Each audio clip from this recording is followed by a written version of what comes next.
Animal Farm by George Orwell. Read by Timothy West. Mr. Jones of the Manor Farm had locked the hen houses for the night, but was too drunk to remember to shut the pop holes. With the ring of light from his lantern dancing from side to side, he lurched across the yard, kicked off his boots at the back door, drew himself a last glass of beer from the barrel in the scullery, and made his way up to bed, where Mrs. Jones was already snoring. As soon as the light in the bedroom went out, there was a stirring and a fluttering all through the farm buildings. Word had gone round during the day that old Major, the prize middle white boar, had had a strange dream on the previous night, and wished to communicate it to the other animals. It had been agreed that they should all meet in the big barn as soon as Mr. Jones was safely out of the way. Old Major, so he was always called, though the name under which he had been exhibited was Willington Beauty, was so highly regarded on the farm that everyone was quite ready to lose an hour's sleep in order to hear what he had to say. At one end of the big barn, on a sort of raised platform, Major was already ensconced on his bed of straw, under a lantern which hung from a beam. He was 12 years old, and had lately grown rather stout, but he was still a majestic-looking pig, with a wise and benevolent appearance, in spite of the fact that his tushes had never been cut.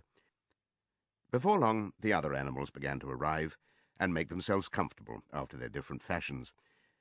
First came the 3 dogs, Bluebell, Jessie, and Pincher, and then the pigs, who settled down in the straw immediately in front of the platform.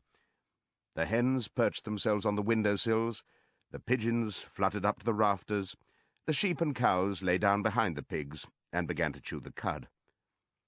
The 2 cart horses, Boxer and Clover, came in together, walking very slowly, and setting down their vast hairy hoofs with great care, lest there should be some small animal concealed in the straw.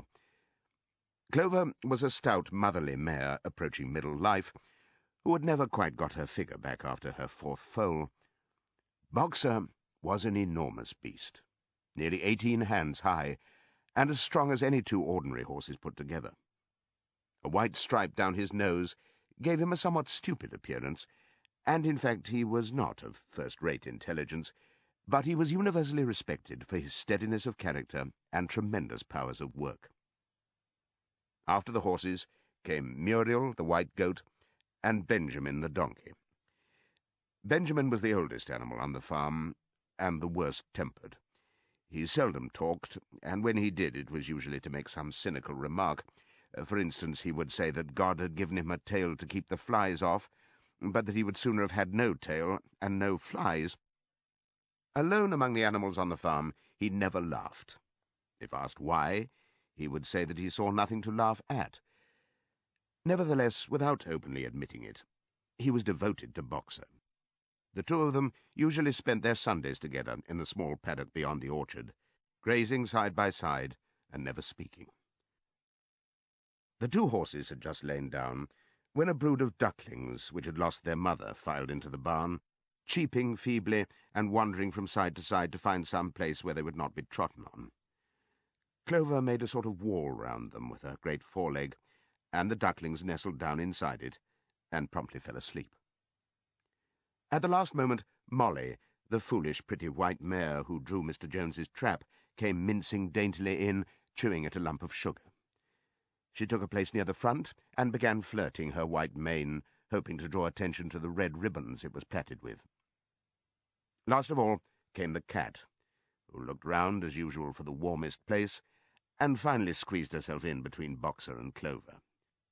There she purred contentedly throughout Major's speech, without listening to a word of what he was saying. All the animals were now present, except Moses, the tame raven, who slept on a perch behind the back door. When Major saw that they had all made themselves comfortable and were waiting attentively, he cleared his throat and began, "Comrades, you have already heard about the strange dream that I had last night. But I will come to the dream later. I have something else to say first. I do not think, comrades, that I shall be with you for many months longer, and before I die, I feel it my duty to pass on to you such wisdom as I have acquired. I have had a long life.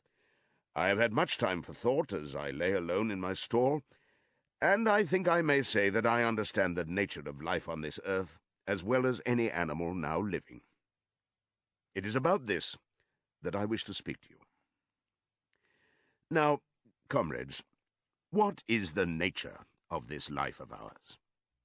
Let us face it, our lives are miserable, laborious, and short. We are born, we are given just so much food as will keep the breath in our bodies, and those of us who are capable of it are forced to work to the last atom of our strength. And the very instant that our usefulness has come to an end, we are slaughtered with hideous cruelty. No animal in England knows the meaning of happiness or leisure after he is a year old. No animal in England is free. The life of an animal is misery and slavery. That is the plain truth. But is this simply part of the order of nature? Is it because this land of ours is so poor that it cannot afford a decent life to those who dwell upon it? No, comrades, 1,000 times no. The soil of England is fertile. Its climate is good.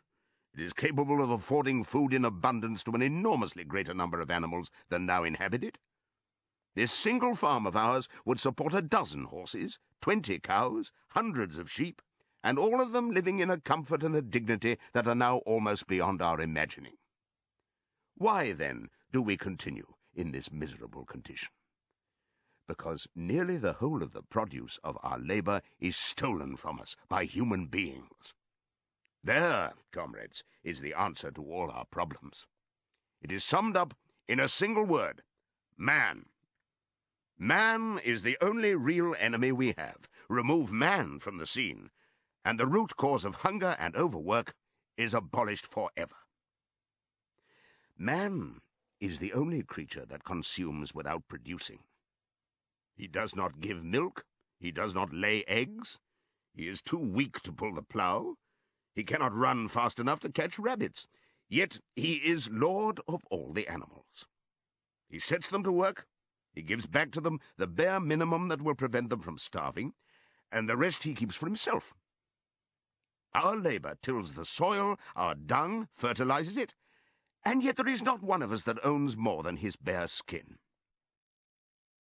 You cows that I see before me, how many thousands of gallons of milk have you given during this last year? And what has happened to that milk which should have been breeding up sturdy calves? Every drop of it has gone down the throats of our enemies. And you hens, how many eggs have you laid in this last year, and how many of those eggs ever hatched into chickens? The rest have all gone to market to bring in money for Jones and his men. And you, Clover, where are those 4 foals you bore, who should have been the support and pleasure of your old age? Each was sold at a year old. You will never see one of them again. In return for your 4 confinements and all your labor in the fields, what have you ever had except your bare rations and a stall? And even the miserable lives we lead are not allowed to reach their natural span. For myself, I do not grumble, for I am one of the lucky ones. I am 12 years old and have had over 400 children. Such is the natural life of a pig. But no animal escapes the cruel knife in the end. You young porkers who are sitting in front of me, every one of you will scream your lives out at the block within a year. To that horror we all must come. Cows, pigs, hens, sheep, everyone. Even the horses and the dogs have no better fate. You, Boxer,